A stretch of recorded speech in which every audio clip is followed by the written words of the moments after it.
again, just being in tune with what those either physiological symptoms are.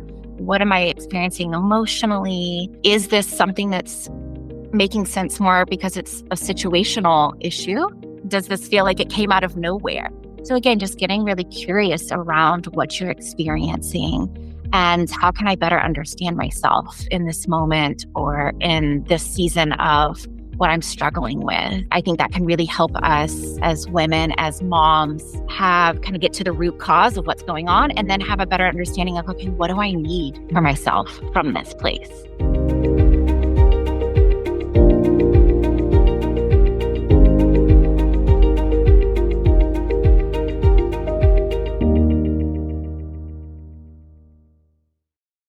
Hey everyone, welcome to the Happy Life Agenda. I am Dani C, and I am so excited because for the first time ever, I am having our expert, Dr. Mary Hannah Key, known as Dr. Hannah, who is a licensed Ph.D. marriage and family therapist.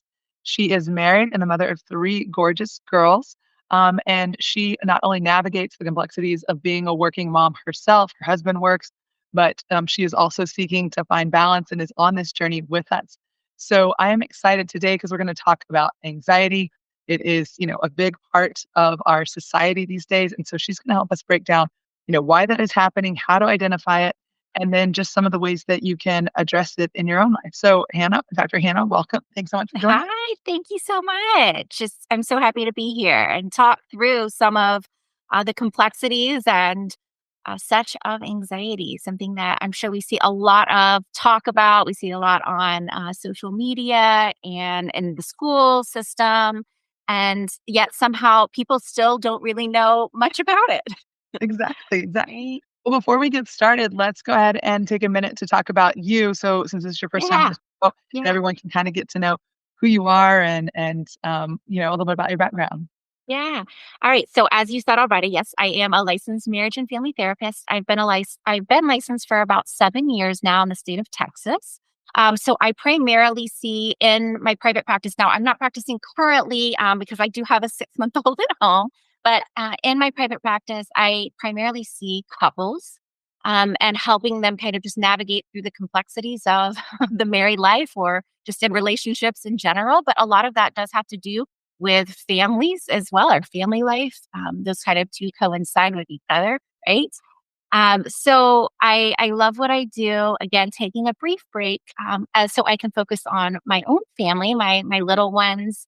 But I also teach. I teach for two universities and their online marriage and family therapy programs, and I love the flexibility it brings. I'm very grateful that I have that opportunity to work from home. My husband, as well as you mentioned, does work from home, and so we navigate a lot in terms of childcare and because our little one does still stay at home with us. And then just the, daily grind of picking up the kids, the dinner plans, who's doing bath time and all of that. And, we can talk a little bit more into how some anxiety can easily come from just even navigating the daily life minutia. Right? But yeah, so that's just a little bit about me. Yeah. Awesome. Well, thanks for sharing, Dr. Hannah. I love that you have, kind of that same insight that all of our listeners are dealing with is the working mom, the kiddos, the, work from home and balancing dinner plans and all of that type of stuff. So I want to go ahead and dive right in and let's start with, the definition of anxiety and like what you know as a PhD therapist, but then also kind of the things that we hear and see in the media. Sure. Yes. So I think, right, when we think about defining anxiety from the licensed therapist hat, the professional side of me would tell us, the listeners, to, look to what does the research say? Any therapist or, a mental health professional is going to use the DSM-5, which is a diagnostic criteria like manual for mental health professionals to formally diagnose their clients, their patients with a mental health disorder. So if we look at that, it's going to define anxiety kind of in terms of excessive fear, excessive worry that's very persistent and beyond just like a normal, oh, I'm worried about, a presentation I'm giving tomorrow, which we can feel anxiety about, but in order to have like a formal and official diagnosis and to meet the diagnostic criteria of anxiety, you have to meet certain specifiers within that manual. And the global kind of definition would be there is this experience of a persistent fear, persistent worry that spans across a certain amount of time. Generally, like for anxiety, for instance, is about, I think it's a 6 month time span. So when you're looking for that diagnosis, or looking to, have at least a marker of, okay, how do I know that this might be something that I need to have treated by a physician or a mental health professional? Looking to that DSM-5, the criteria, is a good way, at least to start. However, I don't, and you and I are about to talk a little bit more about this, that sometimes we don't meet the threshold to be clinically diagnosed with maybe a mental health disorder such as anxiety or depression, but we're still maybe experiencing some of those symptoms, or we think this feels like anxiety, but I don't see it here listed in the symptomology of what I should be experiencing in order to meet a diagnostic criteria. So, yeah, I think that we can kind of use that as a sounding board to further explore how we might be experiencing anxiety in whatever season of life that we're in. I'm glad you brought that up because that was one of the things that was really pivotal for me to kind of get to this place on my journey is I didn't know I had anxiety until, I went and, had my labs done and was doing this integrative medicine thing. And the girl that was the nurse, but she was also my colleague, she was like, you absolutely have anxiety. And I was like, what? And, I didn't realize that all of the, kind of perfectionist tendencies that I had and my desperate need to make sure that everything was done on right, on time, and, racing heart and all of these types of things, that was how anxiety manifested in me. And when you Google it, like you just said, you get that DSM-5 definition, but Right. it's there and it's very real for a lot of people. The media has floated something called functional anxiety, which, it almost glamorizes it. So kind of talk to our audience about the different manifestations and what we need to be careful of when we, talk about anxiety because it's not necessarily a good thing. Right.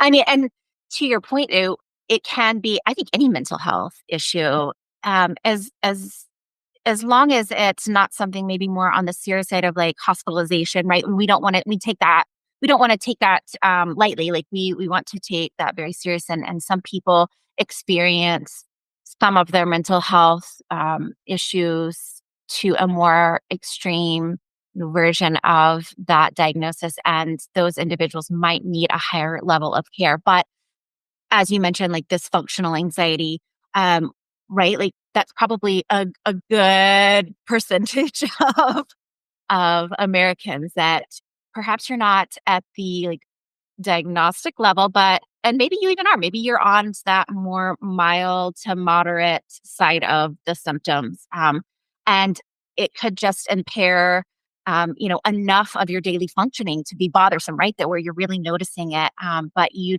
don't know what to do. And I think maybe that's more of this notion of high functioning anxiety, that we can still function on a daily basis, right? It's not crippling us, but how can we also though use that as a way to better understand ourselves, have that higher level of self-awareness, and invest in ourselves to use it to propel ourselves forward, and use it as a way to a self-motivation, a way to kind of heal oneself and make it work in your life, rather than be something that hinders you or holds you back, right? So Yeah, make it I work. don't. That'd be good. Yeah, yeah, yeah.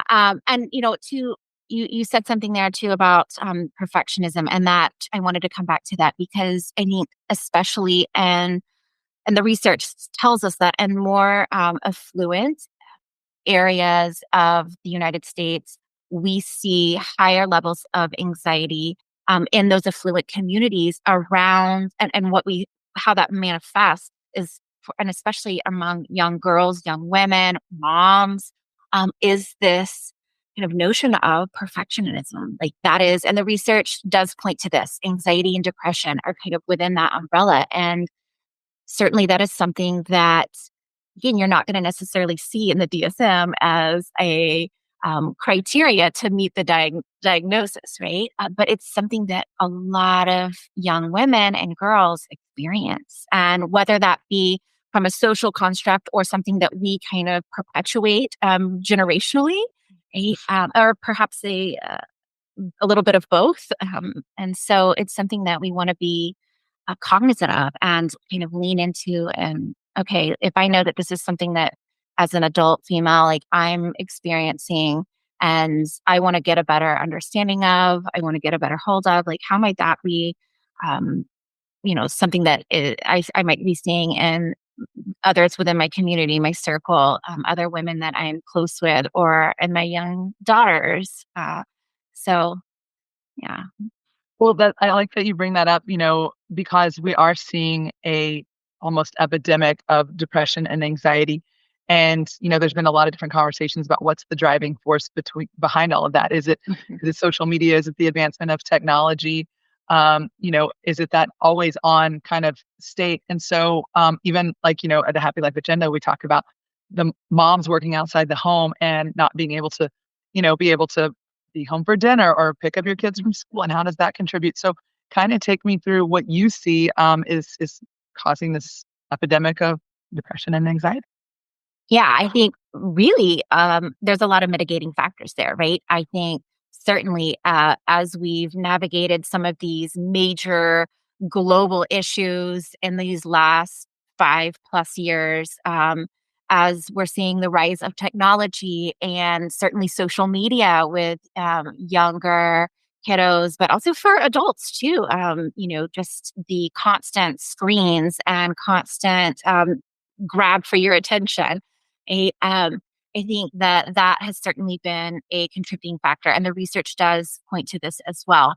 But I also, when you're asking kind of those questions around like, right, the working mom or the stay-at-home mom, I think you know neither one of those types of moms, if you will, necessarily maybe experience it more or less. I think for different reasons, those moms might be, or maybe will experience anxiety, but for the reasons for that might be different. Right? We know that moms who are focused and are career driven are very involved in that part and maybe are not as at home as much, and the workload might look different for them as compared to a stay at home mom. But we also know that for stay at home moms, their workload, yes, looks different than a mom, let's say, who does have a career and is outside of the home.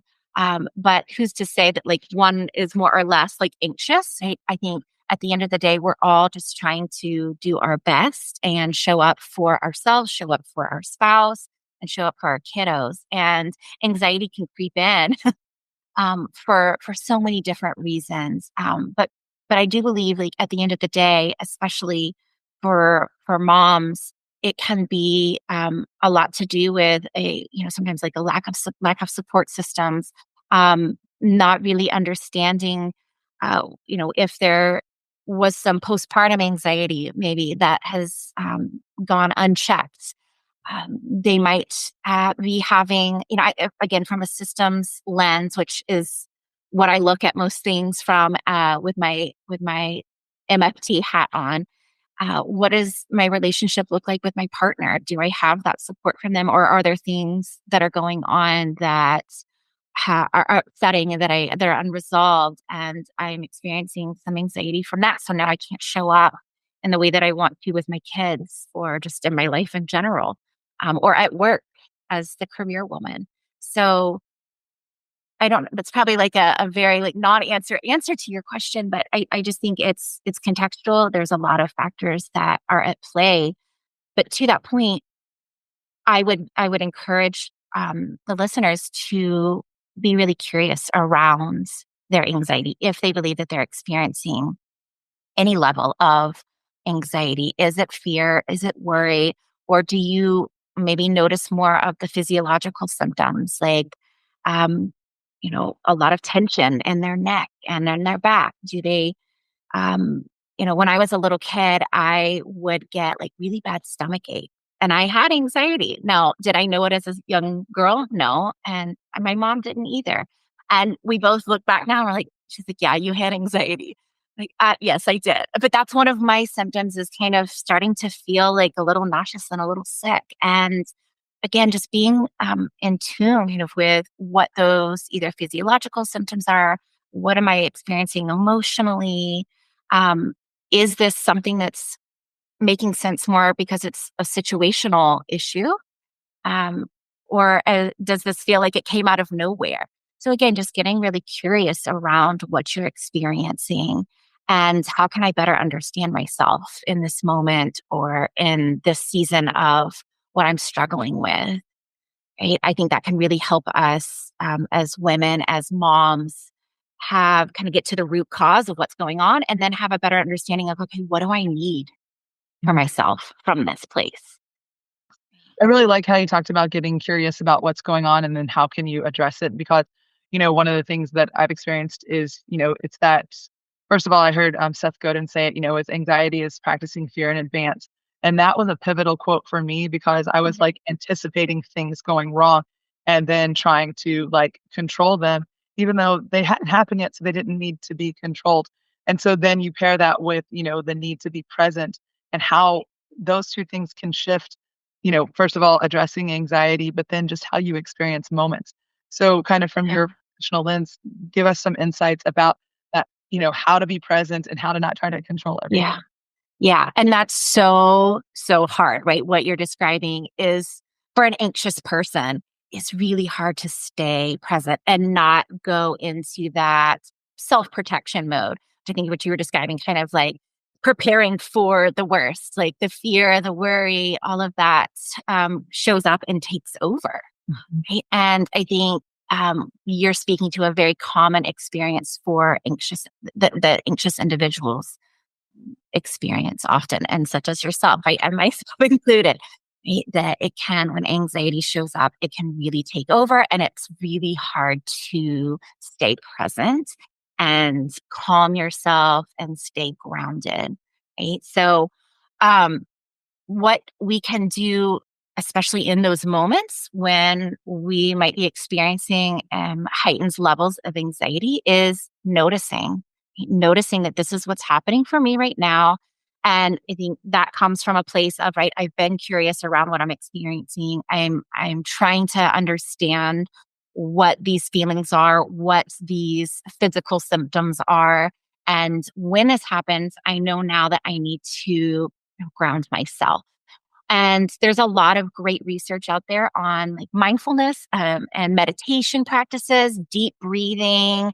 And so I encourage listeners to, use Google as your resource here if you're able to, and look up there's so many great strategies for grounding exercises. And again, one of those, a very common and popular one, is deep breathing.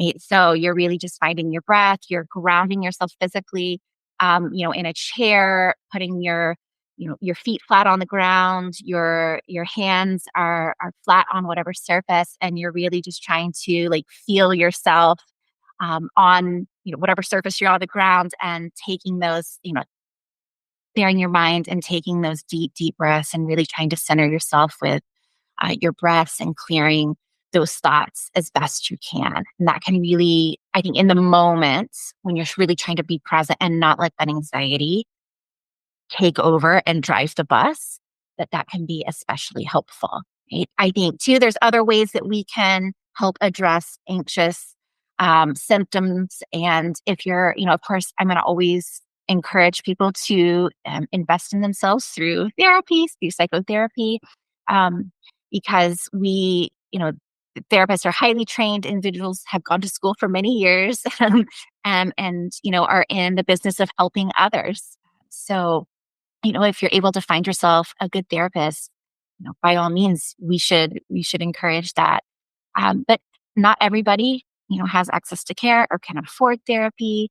And perhaps some individuals are reluctant to go to therapy. I think even though, it's 2025 and there has been a whole movement around mental health and normalizing like a lot of that, there's still so many people out there that are just not ready to kind of hold up that mirror and face themselves in that way. So if that's you, there's other things that you can still do for yourself that aren't the psychotherapy route. And again, that is looking for like you can look for self-help books, um, podcasts, right? Blogs where other people write about their experience and of anxiety and what they've done to kind of help themselves. So there's so many resources that are available now, thanks to the internet, that we can look to help mitigate those symptoms. So yeah, that would be kind of just on the surface of brushing the surface, some of my recommendations for individuals. Yeah. Yeah, those are fantastic tips. Like, I'm so excited that you shared those because for me, my journey on, I've really tamped down my anxiety. Not to say that doesn't still happen on occasion, Mhm. but I got to see a therapist. I was fortunate enough the job I worked at provided leadership consulting, and with that came one-to-one sessions with a therapist. But then also, some of the research that I've done that got me to the Happy Life Agenda was, that meditation and that kind of, what Dr. Joe Dispenza describes as like rewiring your brain. And Mhm. it's like ruminating on things that have already happened or things that you can't control. That's just what keeps you in that place of anxiety. So Yeah. being able to kind of, what you said over and over again is like it's pausing and saying, okay, what's really going on here? Let me get grounded in this moment and realize what I can control.